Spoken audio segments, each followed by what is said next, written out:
Picture the vast hall of a stone fortress, its walls blackened by centuries of smoke, its torches hissing as resin drips and flares.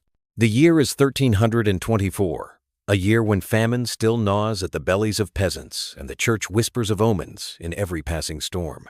On this night, however, the lords gathered beneath the timbered roof are not thinking of hunger or prophecy. They are gathered for a union that is less a bond of affection and more a tightening of chains. A girl, hardly past her 15th winter, stands at the center, her hands clasped tightly before her, her eyes darting like a sparrow trapped inside the hall. She is dressed in rough wool, dyed a pale red, a color chosen not for beauty but for symbolism, for it speaks of the proof the company expects before dawn. To her right, her father drinks heavily, feigning joy, though the trade he has made sits heavily in the pit of his soul. To her left, the groom stands with the swagger of a man who has bartered livestock and land for flesh and loyalty. He is a warrior grown soft with age, his hair streaked with gray, his fingers heavy with rings that glint in the firelight. Around them the hall swells with drunken song, verses so lewd that even the serving boys blush. This is no celebration of love, but a transaction dressed in laughter and wine,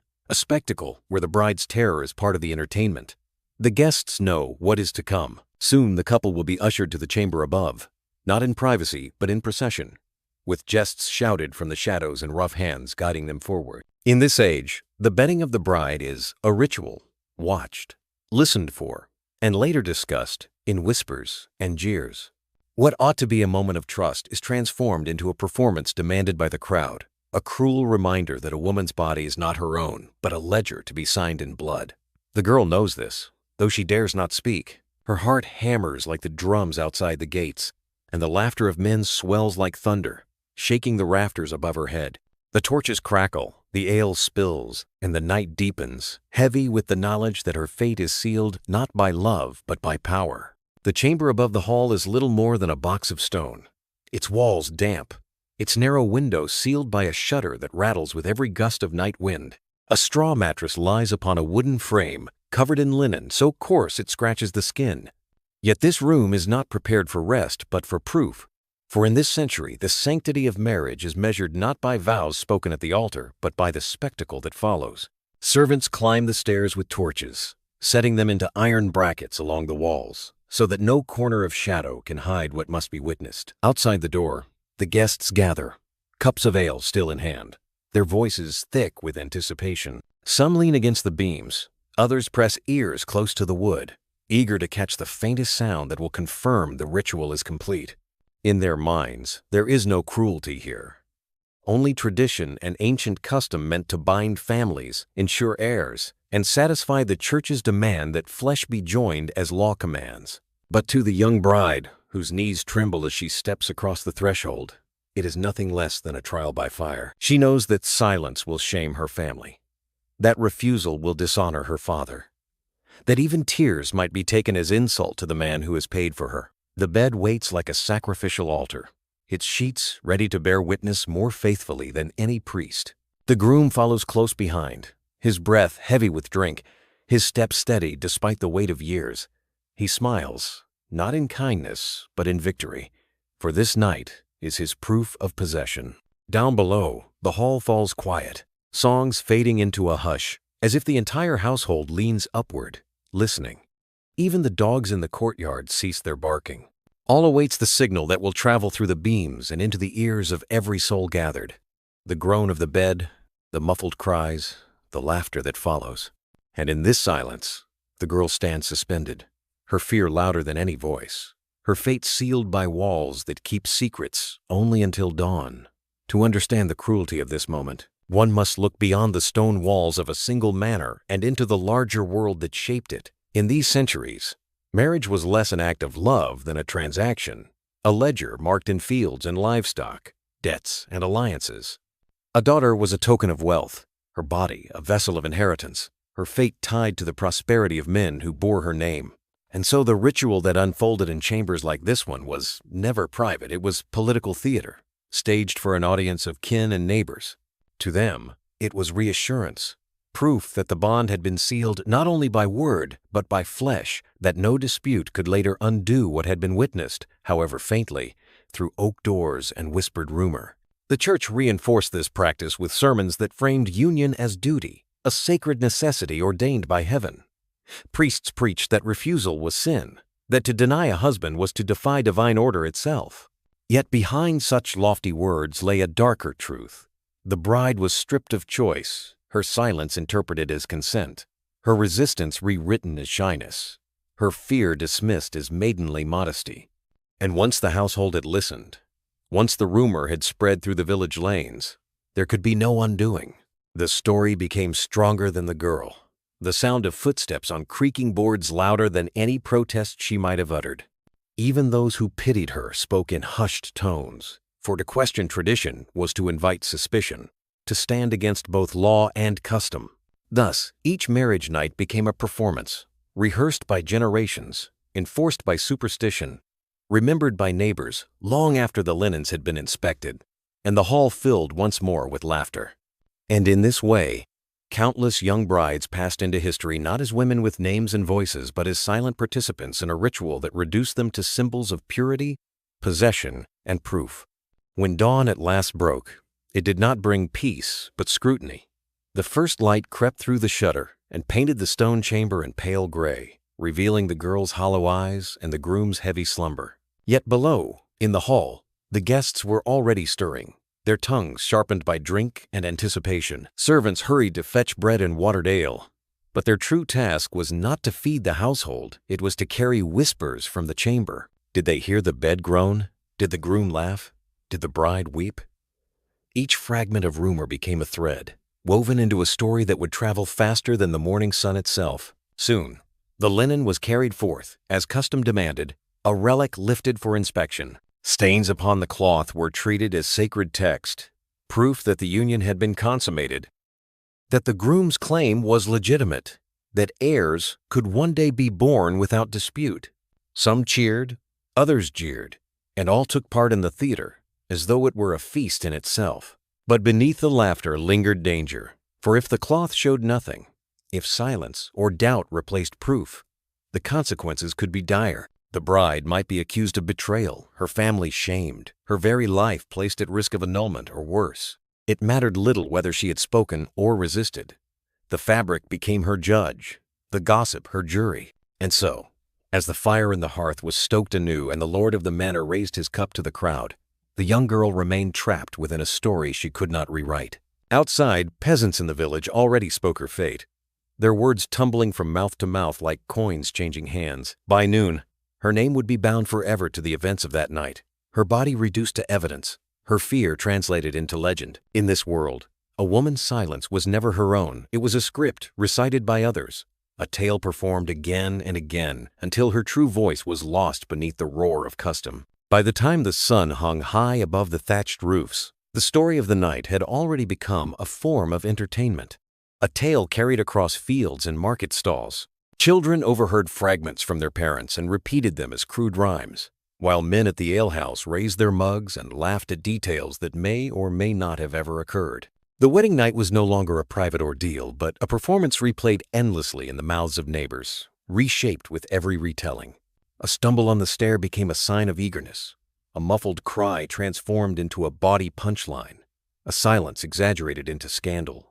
Some villages even preserved songs that mocked brides on their first morning, verses so sharp that they could cut deeper than any blade. And the cruelty did not stop there. In many regions, if doubts remained about the proof, neighbors would gather outside the newlyweds' home for days, banging pots, blowing horns, and hurling insults until the couple emerged, shamed into compliance. Such processions were called charivarous, noisy demonstrations meant to humiliate and enforce conformity. To the villagers, it was festive, a chance to laugh and scorn, to remind the young bride that her body was not her own, but belonged first to her husband, then to her household, and finally to the scrutiny of the community. Even the church, while officially condemning crude songs and public jeering, often looked away, preferring to see tradition enforced rather than risk disorder. For the bride, each glance in the market became a reminder, each smirk from a neighbor a wound that would never heal. She could no longer walk down a lane without hearing the echo of her own humiliation in the laughter of others. In this way, the ritual extended far beyond the bedchamber, spilling into every corner of her life. branding her not only as wife but as spectacle. What had been forced upon her in silence now became the loudest tale in the village, retold so often that truth itself was lost beneath the weight of mockery.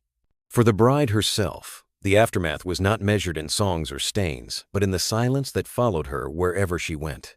Within the manor walls, she carried herself like a shadow, moving softly so as not to invite another jest, lowering her eyes to avoid the knowing stares of servants who had lingered too long outside her chamber door. Each sound from that night replayed itself in memory: the scraping of boots, the snickering of cousins in the hall, the groan of the wooden bed frame, and each echo deepened her sense that she no longer belonged to herself. What was once her body had become a story told by others.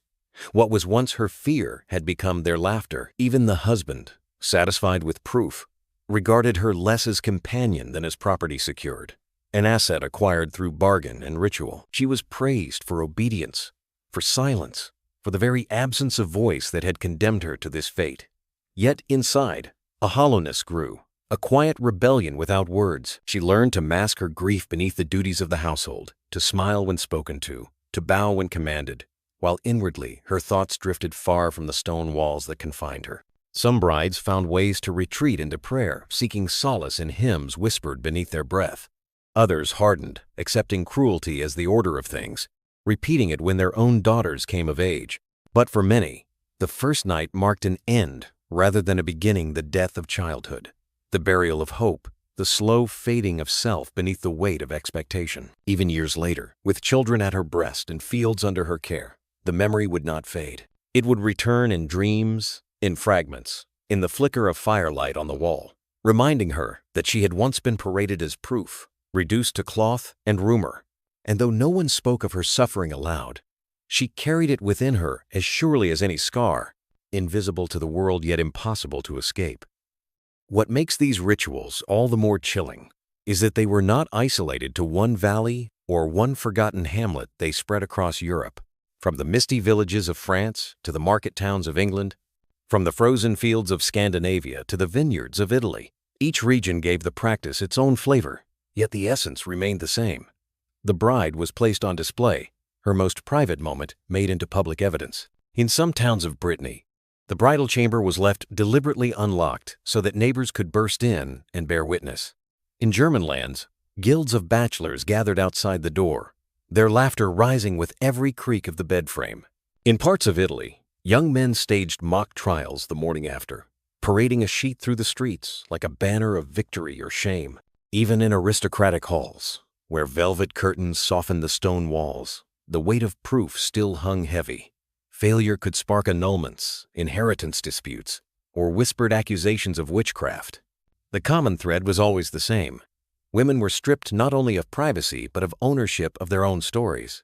The moment that should have belonged to them was instead consumed by others, by families eager to secure alliances, by villagers hungry for spectacle, by institutions determined to police morality through shame. It was a pattern so entrenched that even centuries later, echoes of it lingered in superstitions, in songs, in the hushed advice mothers gave to their daughters.